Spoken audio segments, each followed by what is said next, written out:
ဖပြတဲ့ကျုံနဲ့ဘာမှမဆိုင်တော့ဘာမှမပတ်သက် မရရ ရဲမှာတကယ်စုပ်သွားတာဟောတမိ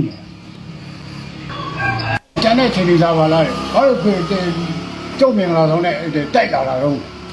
ဟော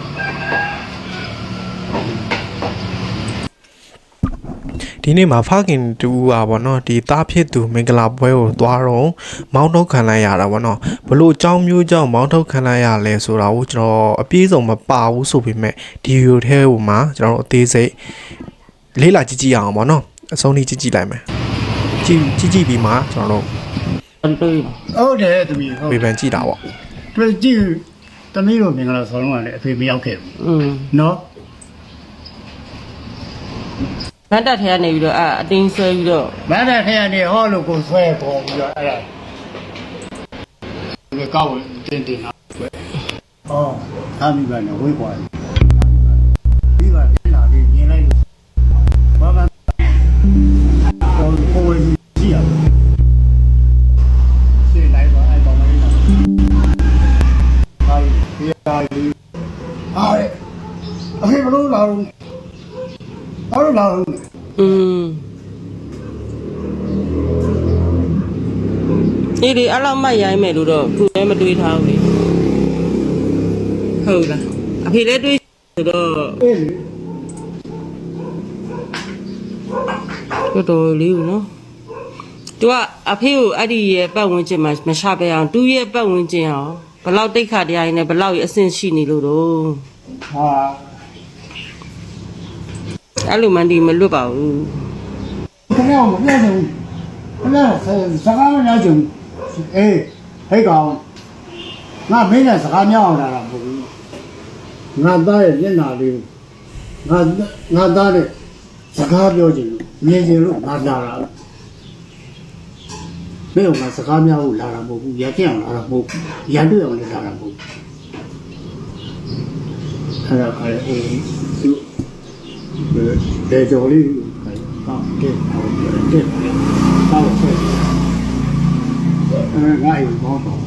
လိုက်ပြီဟဲ့ဟိုမှာအဖေလို့ခေါ်ရရှိတာမရှိပြောလိုက်စားလို့ဆရာကျွန်တော်ကအဖေလို့ခေါ်ရမရှိဘူးဆရာမအဖေကိုအဖေလို့ခေါ်ရရှိသေးတယ်လို့ပြောလိုက်စားမင်းနဲ့လိုက်ရှင်ပြောပြလိုက်စားသိအောင်ပြောခဲ့တယ်ဟာတို့သားရဲ့မိဘဖေးပဲအဲ့ဒါနဲ့ကလေးဒီရှိမှာကုန်ရောက်တယ် သူကအခုတုတ်ကုတ်တူလုပ်ငန်းရှင်ဆိုပြီးတော့မောက်မာနေဟာသိလား အဲ့ဒါ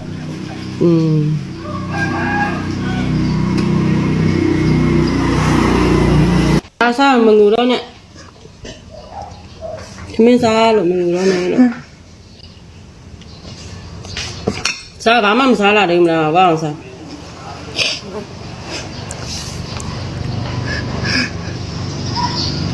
ညှို့ထားလိုက်သူမရိုင်းသူခံလိုက်မယ် အတမင်္ဂလာပွဲရှိတယ်ဆိုလာတာလေးတွေ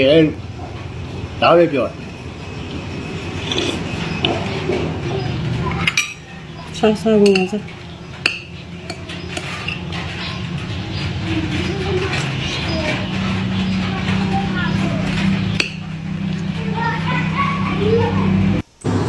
မြေကိုရောက်ကမှာကားပေါ်နဲ့တက်ခါပြီးမှာ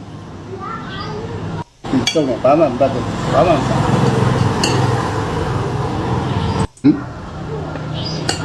တော်ပြီ ဒီကောက်ပိုင်ရှင်လေးကဦးစင်းကိုမေးထားတာတော့မဟုတ်ဘူးပေါ့နော်ဒါပေမဲ့ဒီမေးလေးနဲ့ပတ်သက်ပြီးတော့ဦးစင်းကဖြစ်ရမှန်တဲ့တစ်ခုကိုပြောပြခြင်းလို့ဖြေတာ ခုနကတည်းကကျွန်တော်တို့ဒီဗီဒီယိုလေးကိုကျွန်တော်တို့အဆုံးထိကြည့်လိုက်တယ်နော်အဆုံးထိကြည့်လိုက်တဲ့အချိန်မှာဘယ်လိုမျိုးကြောင်းရှိမလဲဆိုရင်နော်ဖြစ်နိုင်ခြေရှိတာပေါ့နော်အခုဘက်မှာငငယ်ကအစွန့်ပစ်ထားတဲ့မိဘမျိုးလားဟိုတော်တော်များတော့ဘောနော်ဒါဒီဦးလေးကိုကျွန်တော်ဆိုလိုတာမဟုတ်ဘူးဒီဦးလေးကိုကျွန်တော်ဆိုလိုတာမဟုတ်ဘူးတခြားအပြင်လောကမှာဖြစ်ပျက်နေတာတော်တော်များများကနောက်ငယ်ဘဝကပေါ့နော်ဒီသူတို့ဒီအခုမင်္ဂလာဆောင်တဲ့သူက ငယ်ဘဝကဒီအဖေကအခုဥပမာပြစ်သွားတာတော့အကြောင်းမျိုးမျိုးကြောင့်မလောက်ကင်မကြွေးမွေးပဲပြစ်ထားတာလို့အခုအချိန်နဲ့အရွယ်ရောက်လာတဲ့ခါကျတော့ဟိုကောင်းကန်ဖြစ်နေတဲ့အချိန်မှာဟိုရောက်လာတဲ့ခါကျတော့တိတ်ပြီးတော့ဘဝင်မကြောက်ဘောနော်ဒါပေမဲ့အခုဒီဗီဒီယိုမှာကြည့်လိုက်တဲ့အချိန်ကျတော့ဒီဦးလေးကိုလည်းစိတ်မကောင်းဖြစ်မိတယ်နော်အခုအစိတ်မှာပိုင်းချောင်းနေဘလို့ရှိခဲ့လဲဆိုတာတော့ကျွန်တော်မသိရဘူးဗောနော်အရင်မှာဆိုရင်လည်းကလေးလေးကိုလုံးဝမွေးကင်းစားလေးကိုဗောနော်ချက်တော့မကြွေသေးပဲနဲ့ဖြစ်ခဲ့တဲ့အကြောင်းအရာတွေလည်းအများကြီးရှိခဲ့ပူပြီလိုင်းပေါ်မှာတေချာသုံးသက်လေးလာကြည့်မယ်ဆိုရင်တော့အကြောင်းတစ်ခုခုတော့ရှိလိမ့်မယ်ဒီတိုင်းအလဟတ်တက်ပြီးတော့နော်ဒီတိုင်းအလဟတ်တက်ပြီးတော့မိဘကိုဘယ်လိုမျိုးအလောက်ထိမိုက်ရိုင်းလိမ့်မယ်လို့တော့ထင်မိပါဘူး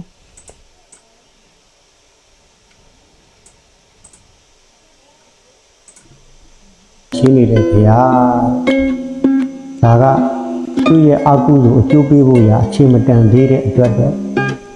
လဲနေတဲ့ခင်ဗျာမရက်သူပြီးပေါ့လေတို့ဘောဓဘာသာလူမျိုးတွေရဲ့အယူအဆဆိုတာကကောင်းတာလုပ်ရင်ကောင်းကျိုးပေးမယ်မကောင်းတာပြုရင်မကောင်းကျိုးပေးမယ်ဆိုပြီးတော့ကံကံဤအကျိုးနဲ့သွားတဲ့ဘာသာပါမြတ်စွာဘုရားဟောထားတဲ့မိတ္တဝိနကဇတ်တို့ဆိုတာရှိတယ်မိဘကိုစော်ကားလို့အရှင်လက်လက်ငရဲရောက်တဲ့မိတ္တဝိနကဇတ်ရှိတယ်ပေါ့နော်ဒါတွေပြောရင်ကြားနေမှာဆိုလို့ဦးဇင်းကအဲ့ဇတ်တော်တွေကိုမပြောဘဲနဲ့ဦးဇင်းတို့ရဲ့မြို့ပေါ်မှာဖြစ်သွားတဲ့ဖြစ်ရမှန်လေးကိုဦးဇင်းပြောပြတယ်လွန်ခဲ့တဲ့ဒါ4နှစ်လောက်5နှစ်လောက်ပဲရှိပါသေးတယ်ဓမ္မကြီးတယောက်ဖေကိုနေပဲငါစားဆဲဆိုတယ်ပြောဆိုတယ်နေတာတော့မိသားစုတွေတူတူနေရတော့မဟုတ်ပါဘူးတောင်ဘက်ဝိုင်းမြောက်ဘက်ဝိုင်းတဝိုင်းတွေနေကြတယ်ဒါပေမဲ့ဖေပေါ်မှာကျေးဇူးတည်တက်ပြီးတော့ကျေးဇူးမဆက်တဲ့အပြင်ဟွာပေါ့သူ့စိတ်ထဲမှာမထင်တိုင်းမထင်တိုင်းဖေနဲ့ရန်တွေ့တယ်ရန်ပြုတ်တယ်ဆဲဆိုတယ်ကျိန်းပေါင်းနေပေါ့နော်ဖေကြီးဖြစ်သူက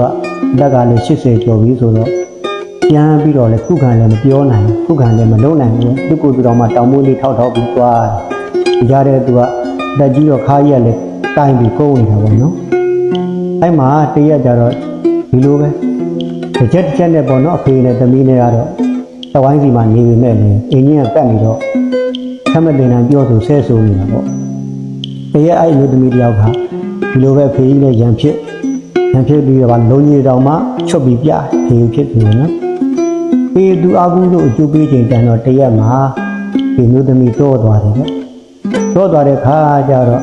မနဲ့မိုးလင်းကနေသွားရဲ့မှာဒီလေကစနစ်တစ်ချက်ကြီးပြန်မလားမလားနဲ့အင်းရမိသားစုတွေတော့ထွက်ဆိုင်ပြီးရှာတဲ့ခါကျတော့ထဲမှာမြေကိုက် OTP ပေးနေတယ်ဒါပါဘူးလို့ပဲမိဘကိုစော်ကားလုံးအားကြီးလို့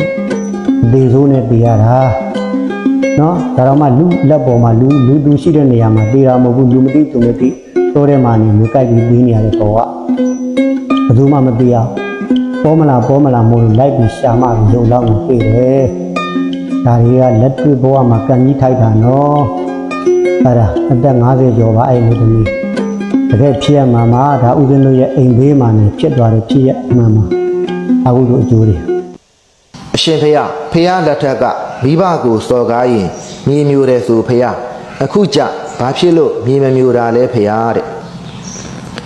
ပိဋကတ်မှာမှတ်တမ်းတင်ထားတာဖျားရှင်လက်ထက်ကမြေမျိုးတဲ့သူ9ဦးပဲရှိပါတယ်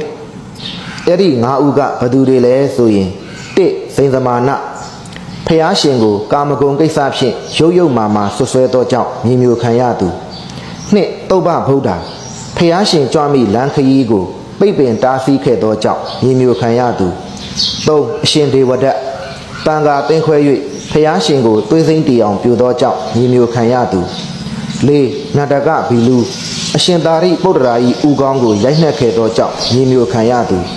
5နန္ဒလူလင်ပုပ္ပလဝံထေရီမကိုဖျက်ဆီးခဲ့သောကြောင့်မြေမျိုးခံရသူဖော်ပြပါ9ဦးသည်ဖျားရှင်လက်ထက်ကမြေမျိုးခံရသူ9ဦးဖြစ်ပါတယ်အဆိုပါမြေမျိုးခံရသူ9ဦးထဲမှာမိဘကိုစော်ကားသောကြောင့်မြေမျိုးခံရတဲ့သူမပါပါဘူးအဲ့ဒီလိုပြောလို့မိဘကိုစော်ကားကောင်းတယ်လို့မထင်လိုက်ပါနဲ့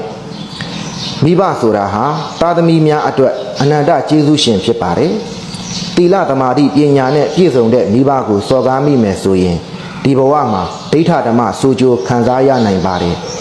သီလသမာဓိပညာနဲ့မပြည့်စုံတဲ့မိဘကိုစော်ကားမိမယ်ဆိုရင်ဒီဘဝဒိဋ္ဌဓမ္မစိုးကျိုးမခံစားရရင်တောင်မှနောက်ဘဝမှာမကောင်းကျိုးခံစားရတတ်ပါတယ်ဒါကြောင့်ဘယ်လိုအကြောင်းကြောင့်ပဲဖြစ်ဖြစ်မိဘကိုစော်ကားတယ်ဆိုတာဟာလုံးဝမကောင်းဘူးလို့မှတ်သားထားရမှာဒီဗီဒီယိုလေးကတော့ဒီလောက်ပါပဲအဆုံးထိကြည့်ပေးတဲ့တယောက်ချင်းစီတိုင်းကိုအထူးကျေးဇူးတင်ပါတယ်